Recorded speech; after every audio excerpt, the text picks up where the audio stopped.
Alright, so we're back with another deck profile videos, and today I wanted to bring you guys a deck that I kind of bought on an impulse a month or so back, but the longer I've been playing with it, the much better I've been getting, and that is, of course, as you can see, Swordsoul. So this is my first time ever owning this deck, but again, as I've been playing with it, I've been getting a lot better, and the combos start appearing to me a little much more easier. Like when I'm dueling and I see the combos, I feel like you say, like I'm seeing like 2, 3 turns ahead. So I wanted to bring this profile to you guys, showing you the main, extra, and side, as we always do. So let's get into it then. My nice field center right there. Starting out, we have the main Swordsoul boys and girls. We have 3 Longyon, 2 Taya, 3 Moye, and the honorary Swordsoul, 3 Ecclesia. This is a very standard, oh my gosh, the glare is crazy, but you can see the cards better. This is the standard lineup of Swordsoul monsters that you play. You shouldn't play any less, no more. No, never 2 Longyons or 1 because that's wild.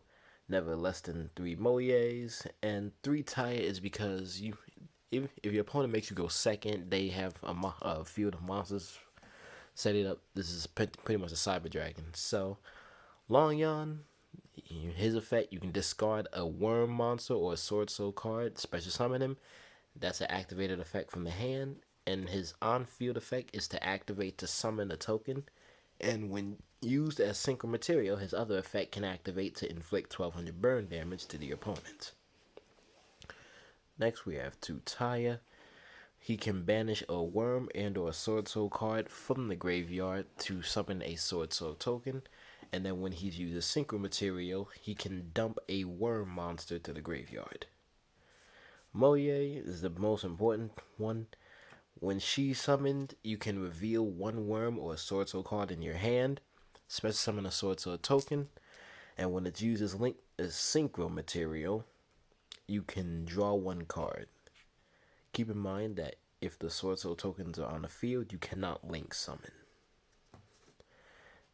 And as I said, in Ecclesia, when you have less monsters than your opponent, she can special summon herself, and she can tribute herself to summon a Swordsoul monster. And she's also a tuner, so if you find yourself needing and you can't summon a token, you have one of these 2 on the field, then just any of your Swordsoul monsters, you can just help with that as well, which is really amazing. So you do want to play 3 of her.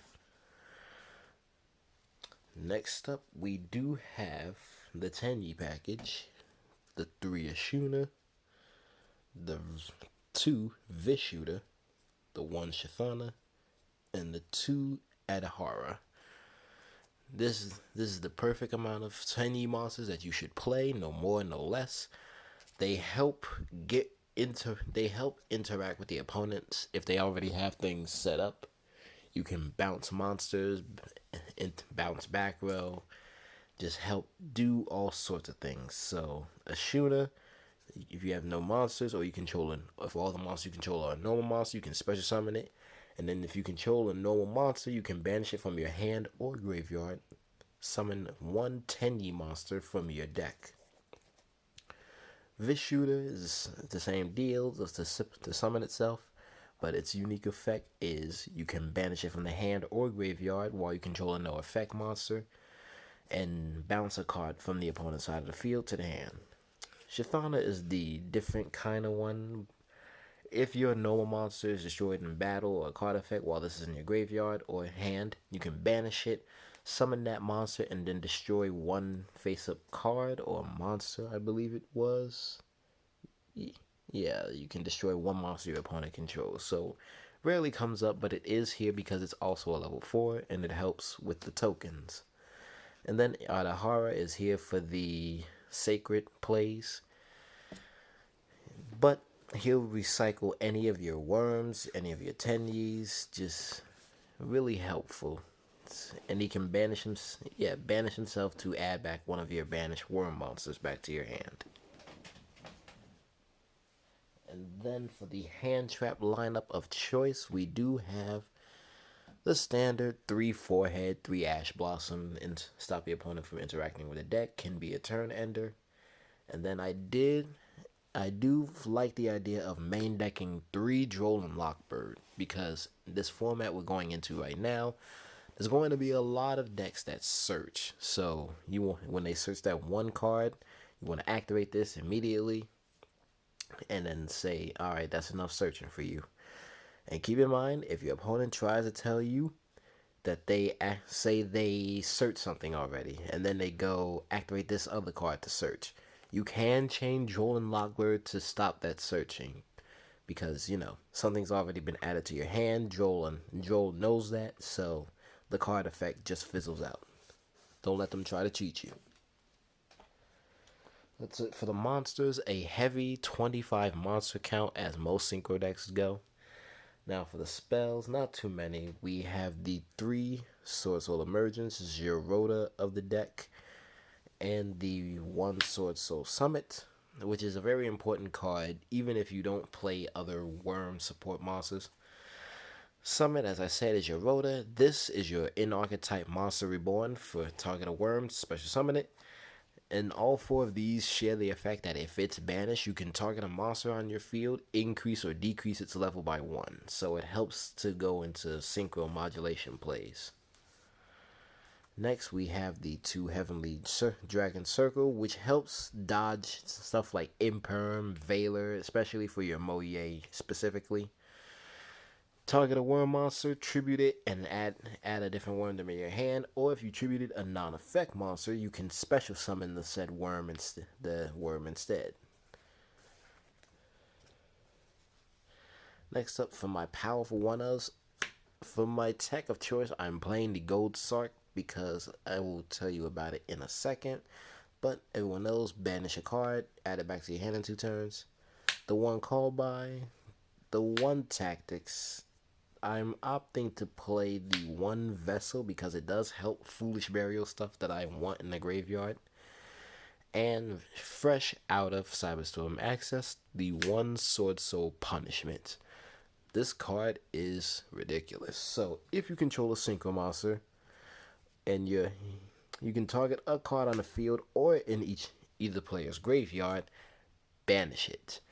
So anything that's reliant in the graveyard, just banish it, get rid of it so you don't have to deal with it next turn. I really wish this was a quick play spell. Like, it's sad that it's not. And if your opponent controls an Xe, Ritual Fusion, Synchro, or Link monster, you can banish a Synchro from your graveyard, add this back to your hand. So yeah, it's a very cool card. Still testing it out, but when I did use it, it was pretty wild. Alright, that's all the spells. Very short spell count. Now, for the reason I'm playing the Gold Sark, I'm trying out 2 Swordsoul Blackout. So, if you don't know, Blackout's effect is you can target a worm on your field and 2 cards your opponent controls. They have to control 2 cards. That's the cost. And then destroy those cards. Its second effect is that if this card is banished, you can summon a Swordsoul token to your side of the field. So it'll help out with your Tenyi plays so that you can banish things from your hand to activate the second effects. Or if your opponent just happened to just stop one of your Swordsoul monsters, you can just use the token that you summon off of this. It's a really good card. Remember, keep in mind the targeting. The 3 cards is a cost, and your opponent has to have 2 cards in order for you to even activate this. And the last 2 cards I am running are the 2 Imperms. I don't know, I might take it out, but it's Imperm. It's another hand trap. Got a total of 8 hand traps in this whole deck. That's it for the main deck. That is a solid 40 cards. Always looking to improve this deck, but that's coming later. Next, for the extra deck, these are a lot of my personal choices, and I'm sorry about the different rarity looks, but we do have the 3 monks. You gotta play them if you're playing the Tenyis. The 1 shaman to help recur your worms from the graveyard, but then you are locked into worms for that turn. And if she battles, I believe she will, well, when an attack is cleared involving a non-effect monster, target a card your opponent controls and destroy it. So that effect, it rarely comes up, but when it does, you're sitting in a good spot. And the new card I'm starting to try out is Draco Masters. So this card, for one, cannot be destroyed in battle with an effect monster. And if you have, you can, once per turn, you can destroy face-up monsters your opponent controls up to the number of normal monsters in your graveyard. So you can banish, destroy up to 3, since you do play the 3 monks. And it helps, like, keep you alive, keep you in the game. They have to excuse me, they have to waste a destruction effect on them to get them off the field. Next, for our synchros, we do have the 1 Yazi and the 2 Boxia. Again, sorry for the rarity differences. Yazi will help get you your tuners out of the deck, and Boxia will help spin things and recur your worms back from your monsters, level 4 or lower, back from the graveyard. So he'll help out with plays that also got interrupted should you need that. And then for the more important synchros, we do have the 2 Swordsoul Grandmaster Shishao. When synchro summoned, you can add a Swordsoul card or banish it from your deck.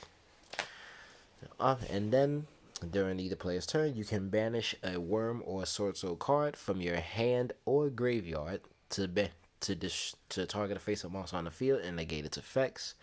You can only use 1 effect per turn, so you can't go draw, then later on activate to banish. You can't do that. Stop cheating.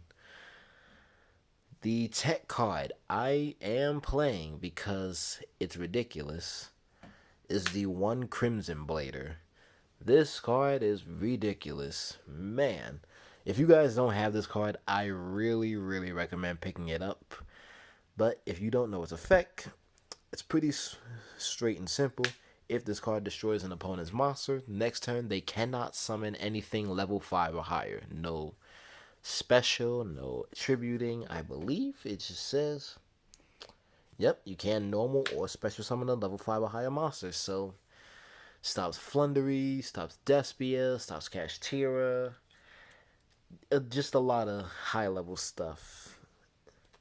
Then we do have the 1 Draco Berserker, very important. You can banish a monster that's activated its effects. So if your opponent goes Nibiru, you can activate this to banish it, and then Nibiru won't resolve because, it's not in the hand anymore to be summoned. And when it destroys something in battle, it gains the attack, and it can make a second attack, and he keeps that attack gain permanently.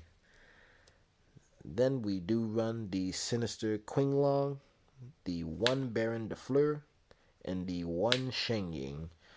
So Qinglong, when you synchro summon a worm while he's already on the field, you can draw a card, and he has 2 other effects. If your opponent activates a spell or trap, you can banish it, inflict 1200 burn damage, and if they special summon a monster, you can also banish that and inflict 1200 more damage. So yeah, this card, I've always hated fighting it. I'm just like, how do I get this thing off the field? It's so annoying. But now look at me, playing my immortal enemy. We're Baron de Fleur. We already know what her effect is. Pop once per turn. We can pop a card, and then once while she's on the field, negate a card effect, and then standby phase. You can bounce it, summon something that's level 9 or lower. And the Chengying, this is your biggest beatstick monster. For every banished card, he gains 100 attack, and then your opponent loses attack for every banished card. And then if he would be destroyed by a card effect, you can just banish a card from the graveyard. That's our Synchro package. Also, can't forget, this is a Swordsoul deck. We do have Swordsoul tokens. I am going to get the other 2, the Long Young and the generic Swordsoul tokens, so that's coming. Now, for the side deck, I'm testing out one of these side deck cards, so you know, let me know what you guys think. But I am still opting to play the 3 artifact Lancia. This just stops too many decks that are good. It stops Despia, Flunderies, Kashtira, Ninjas. They don't really banish a lot, but their equip spell does, so it slows them down from there. It stops evenly match. You just can't go wrong with this card. So yeah, just gotta play it at 3. I also am deciding to run in this new format 3 Contact C. This card was so annoying when I fought against it. My opponent just dropped 2 of them on me. If you don't know what it does, if your opponent summons a monster, you can, except in the damage step, you can summon this to its side of the field. While they control it, they cannot fusion, synchro, XC, or link without using this card as material. So, you know, if you know what you're going up against, like, say, Purely, for example, they summon the Purely with any of the spell cards, just, well, here you go. You're not summoning anything because they don't have any high ranks that they can just go into. And basically, you know, if you know the matchup, if they can use anything for like fusion material or link material, you won't really side this in. But you know, it's a good card to just catch the opponent off guard. I am for the going second, running the 3 Lightning Storm, clear over back row, clear out attack position monsters, and then we are playing the 3 anti-spell. Stop all the spell nonsense, and 3 rivalry. I will get the rarity bump, but you know, if you play this against something like Kashtira, they can't lava golem you, they can't kaiju you, because you know you can only control one type of monster. So they try to do it, just say nope, you can't even attempt to summon it for me. But that is it for my Swordsoul Tenyi deck profile. Let me know what you guys think. If there's any cards that you'd add, or any other way, like strategies or checks you can add to improve this deck. Let me know in the comments. But as always, leave a like if you enjoyed, and comment down whatever you think about the deck, and subscribe for more content. As I said, I'm going to try and upload much more this time around. All right, we'll see you guys next time.